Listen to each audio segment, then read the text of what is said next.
the tense and fateful spring of 1860, the presidential election got underway. Just 4 months after the execution of John Brown, the Democratic Convention met in the overheated political atmosphere of Charleston, South Carolina. By 1860, finally, what in fact had occurred gradually over the 1850s came to a head. It became clear that the Democratic Party was no longer a national party, that there were Northern Democrats and that there were Southern Democrats, and Stephen Douglas's candidacy for the Democratic nomination finally brought it to head. Douglas's platform advocating popular sovereignty to settle the question of slavery in the territories infuriated Southerners. When it was passed, most of the delegates from Alabama and 7 other Southern states walked out of the convention. The Democratic Party had split in 2. After months of wrangling, the Northern Democrats would give Stephen Douglas the nomination, and the Southern Democrats would nominate their own candidate, John C. Breckinridge. In May, the Republican convention took place in Chicago, Illinois, Abraham Lincoln's home state. The Republican Party in 1860 is running a candidate for president only for the second time in American history. In the previous election in 1856, they failed to carry 5 key northern states, and they knew that if they could carry those states, they could win. And they needed, in order to carry those states, somebody who was a moderate.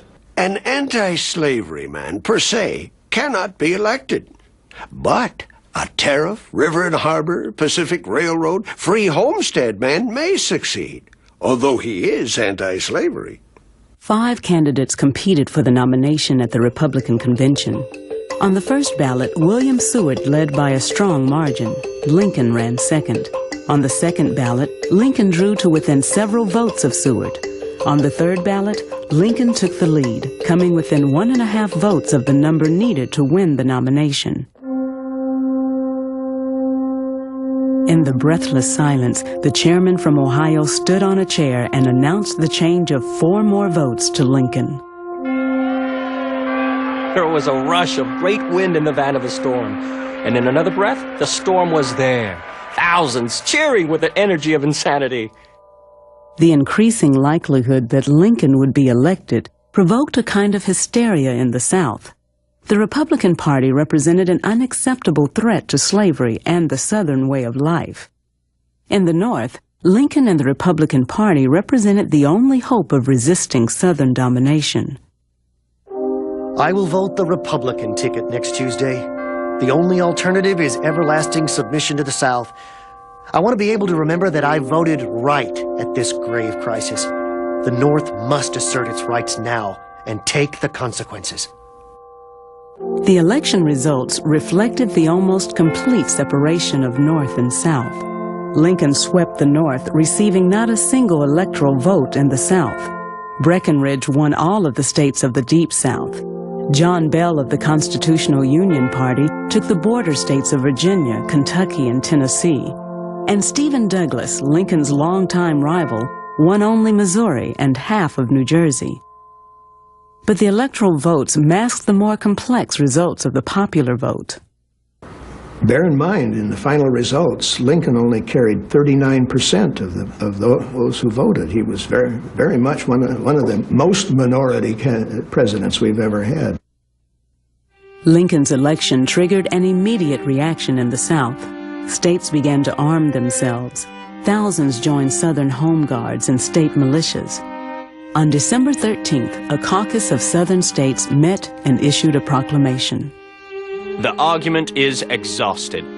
All hope of relief in the Union through the agencies of committees, congressional legislation, or constitutional amendments is extinguished. 7 days later, the first state seceded.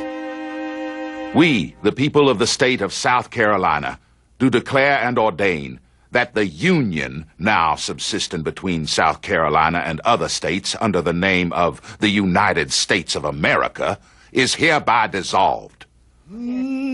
Over the next 2 months, South Carolina was followed by Mississippi, Florida, Alabama, Georgia, Louisiana, and Texas.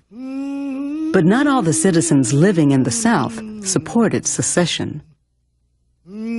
And so the Rubicon was crossed, and the state of Georgia was launched upon a dark, uncertain, and dangerous sea. The secessionists were jubilant. I never felt so sad before. When Sam Houston, the governor of Texas, refused to take an oath of loyalty to the Confederacy, he was evicted from the governor's office. The die has been cast by your secession leaders, and you must ere long reap the fearful harvest of conspiracy and revolution. On February 8, 1861, in Montgomery, Alabama, delegates from the seceded states founded a new nation. It was called the Confederate States of America. Its elected president was Jefferson Davis. The time for compromise has now passed. The South is determined to maintain her position and make all who oppose her smell Southern powder and feel Southern steel. The vice president of the Confederacy was Alexander Stephens. Our new government rests upon the great truth that the Negro is not equal to the white man. This government is the first in the history of the world based on this great physical and moral truth. Thank God we have a country at last to live for, to pray for, and, if need be, to die for. Abraham Lincoln and Jefferson Davis left their respective homes on the same day, Davis departing for Montgomery and Lincoln for Washington, D.C. For Lincoln, the departure was bittersweet. More than half his life had been spent in the town of Springfield, Illinois. He did not know when or if he would see it again. Threatened with assassination, Lincoln slipped into Washington under the cloak of night. On March 4, 1861, he was inaugurated as the 16th President of the United States. I hold that in contemplation of universal law and of the Constitution, the union of these states is perpetual. I therefore consider that the union is unbroken.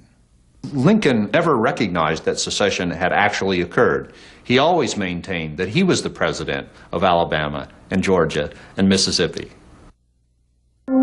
His inaugural address was intended as much for Southern as for Northern ears.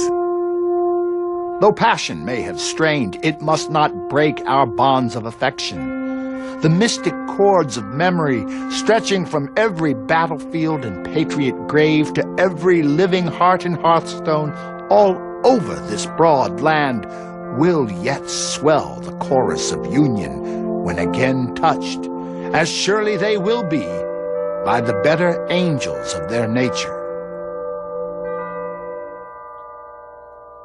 Old Abe Lincoln was inaugurated today. His speech was just what was expected from him.